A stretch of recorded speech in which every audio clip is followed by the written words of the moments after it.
स्थापकाय च धर्मस्य सर्वधर्मस्वरूपिणे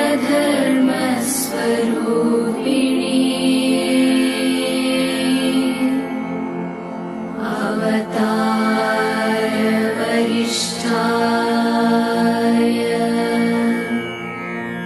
रामकृष्णाय ते नमः। एक छोटी सी कहानी कह दूं मैं, बड़ी सीख मिलेगी इस कहानी से आपको। एक गांव में काफी महीनों से वर्षा नहीं हो रही थी, तो गांव वाले ने सोचा कि प्रार्थना की जाए परमात्मा के पास। तो वक्त ठहर लिया प्रार्थना का, लोग मंदिर में इकट्ठा हो रहे हैं, सारा गांव मंदिर में आ रहा है, तो एक छोटा बच्चा भी मंदिर जा रहा है प्रार्थना के लिए। लेकिन रास्ते पर सारे लोग उसका मजाक उड़ा रहे हैं। उस मंदिर का पुजारी भी उस बालक का मजाक उड़ाया है उसने, उस बालक का। उस बालक को कहता है, ना समझ, ये छाता किस लिए लेकर जा रहा है तू मंदिर?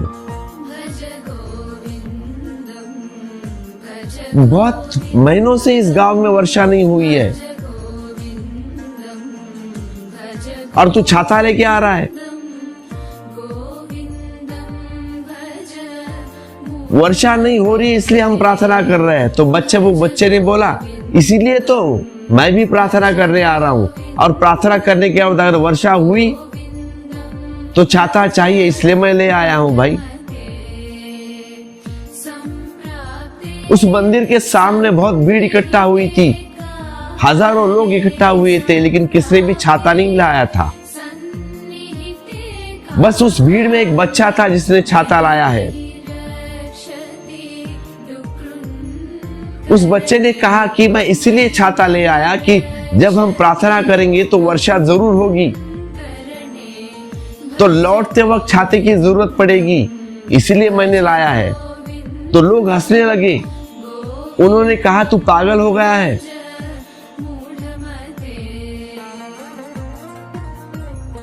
अब सवाल यह है कि इन लोगों की प्रार्थना का कोई परिणाम होगा? इस एक छोटे की बच्चे की प्रार्थना का परिणाम भर हो सकता है। दोनों के प्रार्थना में अलग अलग अंतर है, फर्क। बच्चा निस्वार्थ से प्रार्थना कर रहा है और बड़े डावाडोल है।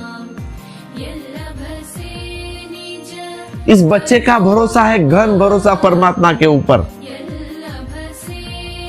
प्रार्थना पर जरा भी शक नहीं, बड़ी श्रद्धा, अनूठी श्रद्धा उस बच्चे की।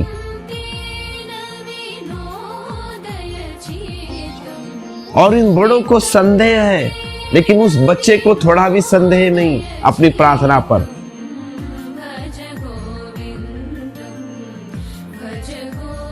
हम बड़ों ने ही बच्चों के मन को संदेह से भर दिया है। कहा कि जा छाता रख के आ घर पे, ऐसे कहीं वर्षा होती है, भर दिया संदेह। तुम कहते हो वर्षा नहीं हो रही, भगवान के सामने प्रार्थना करने जा रहे हो, और तुमको भरोसा नहीं कि तुम्हारी प्रार्थना सुन ली जाएगी। फिर ऐसी प्रार्थना का करोगे देगी क्या? ऐसी प्रार्थना जरूरत नहीं फिर, जिसमें संदेह पैदा हो।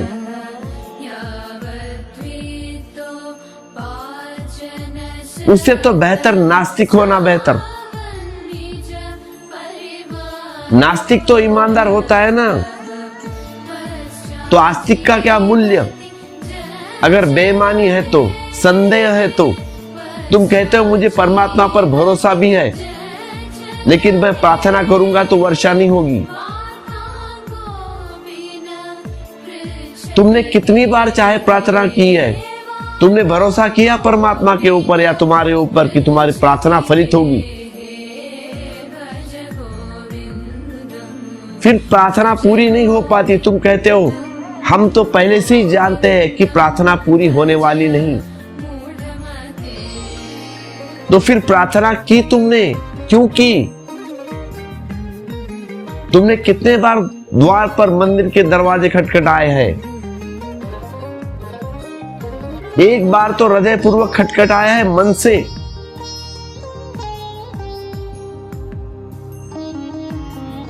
अगर मन से खटखटाया होता तो शायद तुम्हारी प्रार्थना पूरी होती, लेकिन तुम जाते हो संदेह लेकर मंदिर में। उससे अच्छा न जाना उचित। कम से कम उतनी तो ईमानदारी होती। और तुम मंदिर जाके किसको धोखा दे रहे हो? जाकर तुमने अपना ही नुकसान किया, क्योंकि जाकर तुमने अपनी ही प्रार्थना तोड़ दी। तुम्हारी प्रार्थना टूट गई और कुछ ना हुआ। और अगर बार बार प्रार्थना टूटे तो धीरे धीरे आत्मश्रद्धा खोती चली जाएगी। खोती चली जाएगी क्या? खोई गई। आत्मविश्वास खोता चला जाता है, अपने पर भरोसा खो जाता है। फिर प्रार्थना ओठों से होती है, प्राणों से नहीं, ओठों से। और ऐसी प्रार्थना परमात्मा के काम में नहीं आती। परमात्मा बोलता है गुड बाय, हम नहीं आने वाले, हम नहीं मानते ऐसी। फिर तुम कहते हो कि परमात्मा हमारी सुनता नहीं। जाते हो झूठ लेके